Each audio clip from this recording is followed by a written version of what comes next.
1999. Finca El Espino, Santa Tecla. Un joven de 23 años, estudiante de ingeniería, había sido secuestrado semanas atrás. Su familia, desesperada, hizo lo que hace cualquier familia salvadoreña que ama a un hijo. Reunió el dinero que tenía, 270,000 colones en efectivo. Los entregó a los que tenían al muchacho. Cumplió su parte. Confió. Esperó a que se lo devolvieran vivo. Y la respuesta llegó unos días después, en un descampado. El cuerpo del joven apareció ahí, sin señales de piedad. Los que lo secuestraron ya habían decidido matarlo antes, incluso de recibir el rescate. Y el hombre que dio esa orden, con toda la frialdad del mundo, tenía un apodo que durante los siguientes 20 años se pronunciaría en voz baja en las calles de Santa Tecla: Sirra de Teclas. Ese crimen, aunque hoy muchos ya lo han olvidado, fue uno de los que más sacudieron a la sociedad salvadoreña de finales de los 90. Puso el nombre del Sirra en la lista de los más buscados por primera vez y reveló, con toda su crudeza, la verdadera naturaleza de un hombre que utilizaba el asesinato como firma personal, como marca de poder. Si usted es de los que piensa, como millones de salvadoreños dentro y fuera del país, que estos hombres deben responder hasta el último día que les queda de vida por cada familia que destruyeron, y si usted quiere ver cómo cae, uno tras otro, cada arquitecto del terror que aterrorizó al país durante décadas, suscríbase ahora mismo a este canal. Aquí no dejamos ni una audiencia importante sin cubrir. Aquí seguimos cada expediente hasta el último cargo. Ese hombre se llama, con nombre y apellido en la ficha oficial de la Fiscalía General de la República, Dionisio Arístides Humansor Osorio. Y esta semana, mientras usted escucha este video, aparece por videollamada dentro de una audiencia masiva contra la cúpula histórica de la Mara Salvatrucha, en el frío concreto del Centro de Confinamiento contra el Terrorismo, el CECOT, con uniforme blanco, rapado, escuchando por altavoz el recuento de 126 delitos que se le están leyendo delante de un juez. Pero hay una cifra dentro de esos 126 que le hiela la sangre a cualquiera que sepa leer una acusación judicial, y es la cifra que resume, en un solo número, 2 décadas enteras de terror salvadoreño. De esos 126 delitos, 106 son homicidios agravados. 106, léalo despacio, un solo hombre, vinculado directa o indirectamente a más de un centenar de muertes documentadas en El Salvador. A eso se suman cargos por atentados contra la libertad individual, agrupaciones ilícitas, daños, privación de libertad, rebelión y secuestro. Todo firmado, todo probado, todo dentro de una carpeta que la Fiscalía lleva más de 20 años armando. Y antes de contarle cómo un solo pandillero acumuló 106 muertes en su expediente, escúcheme bien. Quédese conmigo hasta los últimos minutos de este video, porque le voy a revelar algo que fuentes cercanas al expediente federal en Washington están confirmando en este momento y que hasta hoy no ha salido en ningún medio salvadoreño. Puede convertir al Sirra en el primer intelectual de la Mara Salvatrucha al que Estados Unidos procese con el marco jurídico completo del terrorismo internacional. Y la decisión se está tomando, ahora mismo, en un despacho federal del norte. Empecemos por lo que hace único al Sirra dentro de la Mara Salvatrucha, y aquí conviene detenerse, porque Humansor operaba en otro registro. Muy lejos de las patrullas por los pasajes con armas hechizas, muy lejos de los videos con la cara tatuada gritando amenazas. La Fiscalía General de la República lo describe con una palabra específica que vale más que muchos párrafos: intelectual, un estratega frío, un diseñador de operaciones. Un hombre que, según las propias autoridades salvadoreñas, transformó a una pandilla de barrio en una organización con pretensiones transnacionales. Vieja guardia de la MS-13. Con el cuerpo cubierto de códigos internos de la estructura y una mirada gélida que ha desafiado a fiscales y jueces por más de 2 décadas. ¿Y cómo diseña un pandillero? Desde una celda, la mutación de una banda callejera en una franquicia criminal continental. Aquí es donde el expediente del Sirra deja de parecerse a cualquier otro. Ese ascenso respondió a una arquitectura mental. Humansor entendió antes que muchos que la pandilla necesitaba dejar de ser un puñado de clicas sueltas para convertirse en una estructura piramidal, con jerarquía, con decisiones centralizadas, con caja común, con reglas internas que se cumplían bajo amenaza de muerte, y con capacidad para negociar, si hacía falta, con el propio Estado salvadoreño. Ese diseño no lo dibujó nadie por él, salió de su cabeza.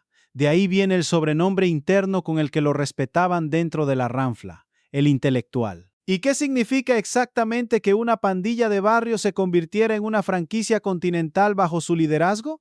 La respuesta, la Fiscalía la resume en 3 capas concretas. La primera capa fue el control territorial dentro de El Salvador, barrio por barrio, colonia por colonia, con clicas subordinadas a un mando único que decidía quién extorsionaba, dónde y por cuánto. La segunda capa fue la conexión con las clicas hermanas en Estados Unidos: Los Ángeles, Long Island, Washington sexentésimo, Boston, con envíos regulares de instrucciones y con caja común alimentada por remesas y extorsiones a los 2 lados de la frontera. Y la tercera capa, la más ambiciosa, fue la apertura de mesas de contacto con los cárteles mexicanos y con el propio gobierno salvadoreño. 3 capas, todas diseñadas, según el Ministerio Público, con la firma silenciosa del mismo cerebro, la del CIRRA. ¿Y qué diferencia al CIRRA de otros cabecillas de la MS-13 que ya han caído? La respuesta cambia la lectura entera del caso. Los cabecillas que la justicia ha ido cazando durante los últimos años han sido, en su mayoría, ejecutores. Caras conocidas. Hombres que apretaron el gatillo, que ordenaron una extorsión, que dieron una paliza. Voces que aparecían en llamadas interceptadas. Rostros que salían en carteles de recompensa. El CIRRA pertenece a otra categoría. Su valor dentro de la organización, en el lenguaje interno de la ranfla, era conceptual. Era el hombre que pensaba, que planificaba, que decidía la estrategia general de la pandilla en el mediano y largo plazo. Y eso, en el lenguaje interno del propio Departamento de Justicia estadounidense, tiene un nombre técnico: architect, arquitecto criminal. Y aquí llega el dato que sacude a cualquiera que no conozca este expediente en detalle. El CIRRA fue capturado por primera vez a principios de los años 2000, y desde ese momento, hace más de 20 años, prácticamente no ha vuelto a poner un pie libre en la calle. La mayor parte de su vida adulta la ha pasado dentro del penal de máxima seguridad de Zacatecoluca, Zacatrás, la cárcel más dura del sistema salvadoreño hasta la llegada del SECOT. Y sin embargo, y esto es lo que más llama la atención de los propios investigadores, aquella captura no lo neutralizó. Al contrario, le sirvió de despacho. ¿Y qué ha estado haciendo el CIRRA durante estas 2 décadas encerrado? La respuesta, según informes de inteligencia salvadoreña, es exactamente la razón por la que Estados Unidos lo quiere hoy en su suelo. Ha estado dirigiendo, desde adentro, a través de una red de comunicación clandestina que la Ranfla Nacional fue perfeccionando durante más de una década.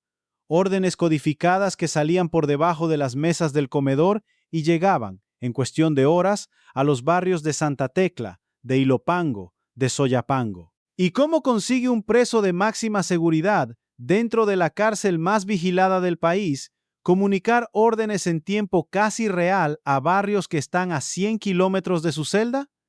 El sistema es más sofisticado de lo que la gente imagina. Cartas manuscritas con códigos numéricos que solo entienden 2 o 3 personas. Teléfonos con tarjeta SIM rotativa que se cambia cada 15 días. Familiares que hacen de correos disfrazados de simples visitas conyugales. Empleados sobornados. Palomas, mensajeras humanas que memorizan una sola frase y la repiten al pie de la letra al llegar al barrio. Y en el corazón de esa red, el CIRRA, recibiendo información en tiempo casi real de lo que pasa en las calles, decidiendo, sin levantar la voz, quién sube y quién baja dentro de la organización. Los mismos informes de inteligencia lo señalan como uno de los arquitectos de las treguas que se firmaron con distintos gobiernos, pero también, y esto es lo grave, como uno de los responsables de los repuntes de violencia que desangraron al país cada vez que esas treguas se rompían. y ninguno de esos repuntes fue casual. Todos, según lo que hoy sostiene el Ministerio Público, respondieron a decisiones firmadas, en la sombra, por el mismo hombre que hoy escucha en un altavoz cuántos cargos le van a caer encima. La Fiscalía General no lo acusa solo como autor material, lo acusa como autor intelectual de la escalada masiva de violencia que sufrió El Salvador durante los años más duros. Es decir, como la mente que ordenó, sin salir de máxima seguridad, buena parte de las miles de muertes que se produjeron en el país. ¿Y qué significa técnicamente ser autor intelectual de miles de muertes?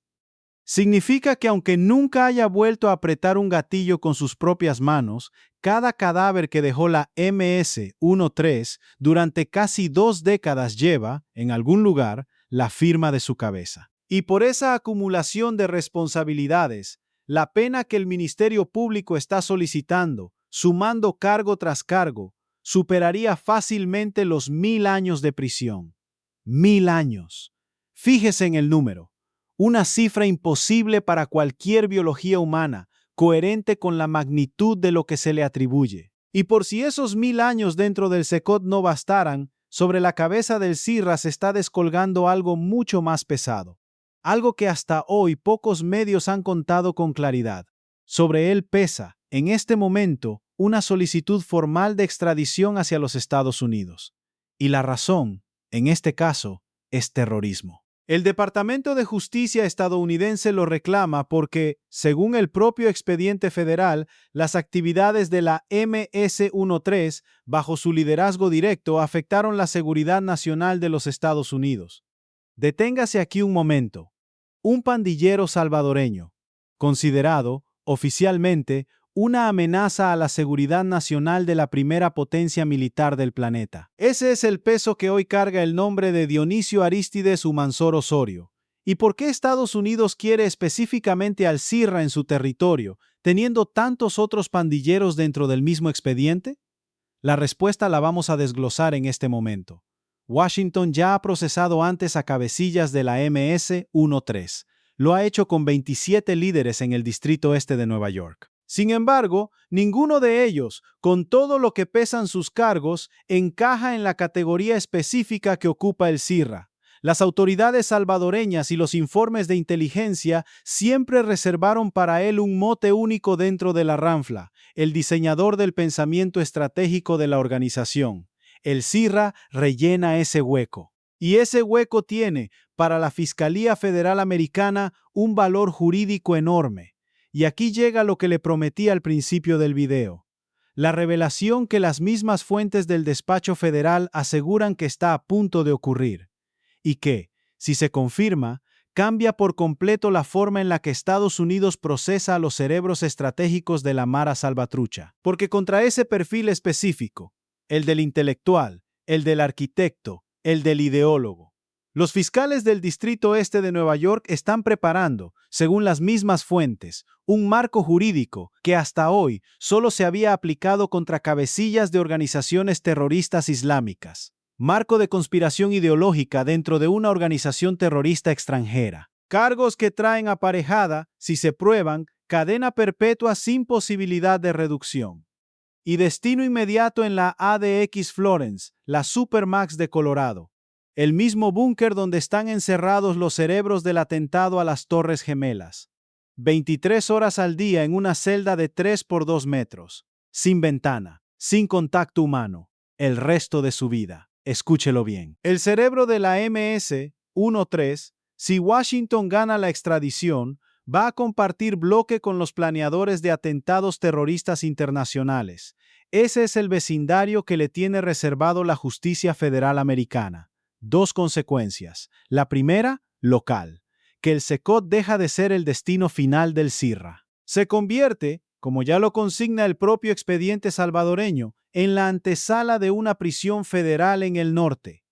La segunda, histórica. Si los fiscales del Distrito Este de Nueva York logran probar su papel de arquitecto ideológico dentro de la ranfla nacional, se abre un precedente que va a marcar los próximos 20 años de persecución contra la cúpula histórica de la MS-13.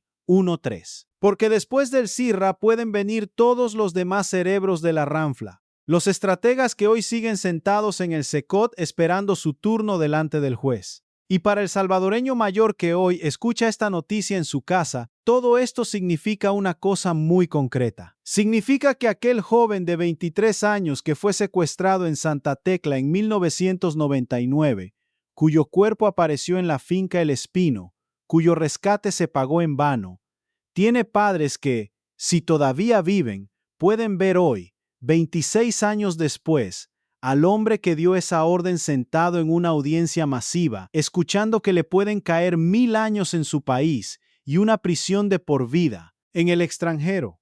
¿Cuántas veces, durante estos 26 años, esa familia habrá rezado para que este día llegara? Solo Dios lo sabe.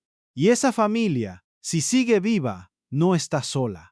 Porque detrás de las 106 muertes que hoy pesan sobre el Sirra, hay 106 familias como esa. 106 casas donde una silla vacía se sentó a la mesa durante décadas. Cualquier abuelo, cualquier abuela, cualquier madre que enterró a un hijo durante los años más duros del terror sabe que hay muertos que solo Dios contabiliza.